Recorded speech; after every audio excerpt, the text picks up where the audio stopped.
ഇദ്ദേഹം ഈ പാർലമെന്ററി രംഗവും അതുപോലെ തന്നെ പാർട്ടി പ്രവർത്തന രംഗവും ഒരു കമ്മ്യൂണിസ്റ്റ് പാർട്ടിയിൽ സ്വാഭാവികമായിട്ടും പാർട്ടി പ്രവർത്തനത്തിനാണ് കൂടുതൽ പ്രാധാന്യം ലഭിക്കുന്നതെങ്കിലും പാർലമെന്ററി രംഗത്തേക്ക് പലപ്പോഴും പല നേതാക്കളും കടന്നു വരും. പക്ഷേ തുടർച്ചയായി പലരും മത്സരിക്കില്ല. പ്രത്യേകിച്ച് പാർട്ടി സംസ്ഥാന സെക്രട്ടറിയുടെ പദവിയിലിരിക്കുമ്പോൾ സെക്രട്ടറിമാർ സാധാരണ തെരഞ്ഞെടുപ്പ് രാഷ്ട്രീയത്തിൽ പങ്കെടുക്കാറില്ല.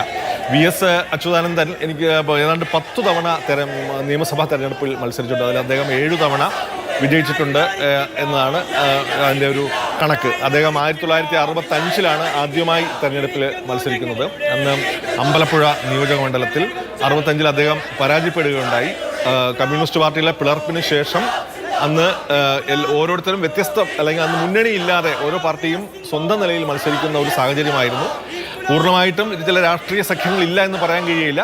ചില രാഷ്ട്രീയമായ ധാരണകളൊക്കെ ചില ഭാഗങ്ങളിൽ ഉണ്ടായിരുന്നു. എങ്കിലും ഒരു മുന്നണി ഇല്ലാതെ മത്സരിക്കുകയായിരുന്നു. CPM-ഉം CPI-യും കോൺഗ്രസും ഒക്കെ ഒറ്റയ്ക്കൊറ്റയ്ക്ക് മത്സരിക്കുന്ന ആ തെരഞ്ഞെടുപ്പിൽ അമ്പലപ്പുഴയിൽ നിന്ന് മത്സരിച്ചുകൊണ്ടാണ് VS-ന്റെ ആ പാർലമെന്ററി രംഗത്തേക്കുള്ള അദ്ദേഹത്തിൻ്റെ ആദ്യത്തെ ചുവടുവയ്പ്. ആ തെരഞ്ഞെടുപ്പിൽ അദ്ദേഹത്തിൻ്റെ രാഷ്ട്രീയ ഗുരു കൂടിയായ ശ്രീ സുഗതൻ സാറിനെതിരെയാണ് അദ്ദേഹം മത്സരിച്ചത്. സുഗതൻ സാർ അന്ന് CPI-യുടെ സ്ഥാനാർത്ഥിയായിരുന്നു, VS CPM-ന്റെ സ്ഥാനാർത്ഥിയായിരുന്നു. അങ്ങനെ കമ്മ്യൂണിസ്റ്റ് പാർട്ടിയിലെ പിളർപ്പും ഈ വേറിട്ട മത്സരവും കാരണം കോൺഗ്രസിലെ സ്ഥാനാർത്ഥി അമ്പലപ്പുഴയിൽ വിജയിക്കുന്ന ഒരു അവസ്ഥ വന്നു. അതാണ് VS-ന്റെ ആദ്യത്തെ തെരഞ്ഞെടുപ്പ് എന്ന് പറയുന്നത്. പിന്നീട് അദ്ദേഹം വളരെ വർഷങ്ങൾക്ക് ശേഷമാണ് അദ്ദേഹം മത്സര രംഗത്ത് വരുന്നത്. അതിനുശേഷം തുടർച്ചയായി അദ്ദേഹം തെരഞ്ഞെടുപ്പ് രംഗത്ത് ഒരിക്കലും ഉണ്ടായിരുന്നില്ല. പക്ഷേ പാർട്ടിയെ വിജയിപ്പിക്കാനുള്ള പ്രവർത്തനങ്ങളിൽ അദ്ദേഹം എന്നും അതിന് നേതൃത്വം നൽകി. നമുക്ക് ആ ദേവികുളം തെരഞ്ഞെടുപ്പ് ഒക്കെ തന്നെ നമുക്ക് ഇന്ന് പത്രങ്ങളിലൊക്കെ അത് വളരെ പ്രാമുഖ്യത്തോടു കൂടി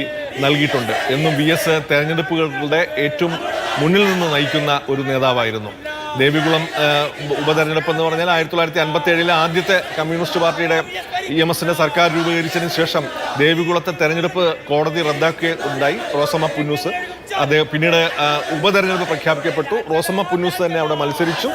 ആ മത്സരത്തിൻ്റെ അല്ലെങ്കിൽ ആ തെരഞ്ഞെടുപ്പിൻ്റെ ചുമതല അന്ന് VS-നായിരുന്നു. VS വളരെ യുവാവായ ഒരു കമ്മ്യൂണിസ്റ്റ് നേതാവായിരുന്നു അദ്ദേഹം. ആലപ്പുഴ പാർട്ടിയുടെ ജില്ലാ സെക്രട്ടറിയുടെ ചുമതലയിലേക്ക് പിന്നീട് വന്നു. ആ തെരഞ്ഞെടുപ്പിൽ ദേവികുളത്തെ മണ്ഡലത്തിൽ വളരെ ഭൂരിപക്ഷത്തോടു കൂടി റോസമ്മ പുന്നൂസിനെ വിജയിപ്പിക്കാനുള്ള പ്രവർത്തനങ്ങൾക്ക് മുൻകൈയെടുത്തത് അന്ന് തെരഞ്ഞെടുപ്പിൻ്റെ പ്രധാന ചുമതല ഉണ്ടായിരുന്ന ശ്രീ VS-ന്റെ നേതൃത്വത്തിലായിരുന്നു.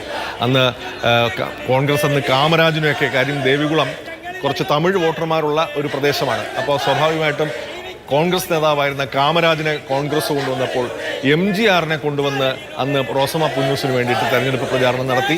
അതുപോലെ തന്നെ നമ്മുടെ ഇന്നത്തെ ഇഷൈജ്ഞാനിയായ നമ്മുടെ ഇളയരാജയും ഇളയരാജൻ്റെ സഹോദരനും അന്ന് കമ്മ്യൂണിസ്റ്റ് പാർട്ടിയുടെ പ്രവർത്തകരായിരുന്നു. അവരെ ദേവികുളത്ത് കൊണ്ടുവന്ന് അവരുടെ പാട്ട് എല്ലാം അല്ലെങ്കിൽ ഗാനമേള പോലെ പാട്ടൊക്കെ നടത്തി ജനങ്ങൾക്ക് അല്ലെങ്കിൽ അവരവതരിപ്പിച്ച് റോസമ്മ പുന്നൂസിന് വേണ്ടി വോട്ട് ചോദിച്ച ഒരു അനുഭവമൊക്കെ VS പിന്നീട് പലപ്പോഴും അദ്ദേഹം അത് പങ്കുവച്ചിട്ടുണ്ട്. പലപ്പോഴും അദ്ദേഹം എഴുതി സ്മരിക്കുകയൊക്കെ ചെയ്തിട്ടുണ്ട്.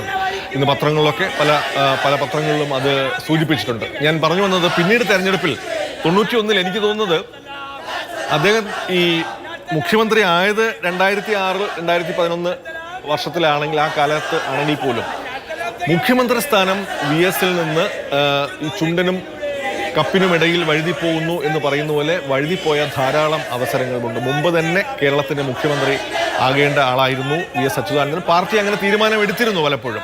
അതിലേറ്റവും പ്രധാനപ്പെട്ടത് 1991 തെരഞ്ഞെടുപ്പാണ്. 87-91 ഇടതുപക്ഷ ഗവൺമെൻറ്റിൻ്റെ ഭരണം. EK നായനായിരുന്നു മുഖ്യമന്ത്രി.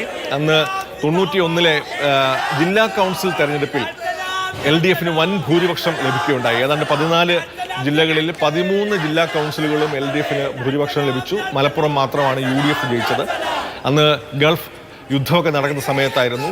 EMS-ന്റെ പ്രസിദ്ധമായ ഞങ്ങൾ സദ്ദാം ഹുസൈനെ പിന്തുണയ്ക്കുന്നു, നിങ്ങൾ ആരെ പിന്തുണയ്ക്കുന്നു എന്നൊക്കെ UDF-നോട് ചോദിക്കുകയൊക്കെ ചെയ്ത തെരഞ്ഞെടുപ്പാണ്. സ്വാഭാവികമായിട്ടും ഗൾഫ് യുദ്ധത്തിൽ സദ്ദാം ഹുസൈന് കേരളത്തിൽ നിന്ന് ലഭിച്ച ആ പിന്തുണ അന്ന് ജില്ലാ കൗൺസിലിലെ തെരഞ്ഞെടുപ്പിലൊക്കെ വലിയ ചർച്ചയാക്കി മാറ്റിയിരുന്നു. ആ തെരഞ്ഞെടുപ്പിൽ LDF നേടിയ വൻ വിജയം കണക്കിലെടുത്ത് 1 വർഷം കാലാവധി ഉണ്ടായിരുന്ന ആ ഗവൺമെന്റിനെ പിരിച്ചുവിട്ട്, മാത്രമല്ല 91 പൊതു തെരഞ്ഞെടുപ്പ് വന്നു. ആ പൊതു തെരഞ്ഞെടുപ്പിൽ ഒപ്പം തന്നെ കേരള നിയമസഭാ തെരഞ്ഞെടുപ്പ് നടത്താനും തീരുമാനമായി. അന്ന് പാർട്ടിയിൽ ഒരു ഔപചാരികമായി ഒരു ധാരണ ഉണ്ടായിരുന്നു എന്ന് കേൾക്കുന്നു. അതായത് അതുവരെ പാർലമെന്ററി രംഗത്ത് പ്രവർത്തിച്ചിരുന്ന ഇ.കെ. നായനാർ ഉൾപ്പെടെയുള്ള പാർലമെന്റ് രംഗത്ത് പ്രവർത്തിച്ചിരുന്നവർ സംഘടനാ രംഗത്ത് പ്രവർത്തിച്ചിരുന്ന VS-നെ പോലുള്ളവർ പാർലമെന്ററി രംഗത്തേക്കും വരണം എന്നൊരു തീരുമാനം എടുക്കുകയുണ്ടായി. ഞാനീ പറയുന്നത് സിൻഡിക്കേറ്റ് ആക്ഷേപിക്കുന്നവരെ തന്നെ ആശ്രയിക്കുന്നു.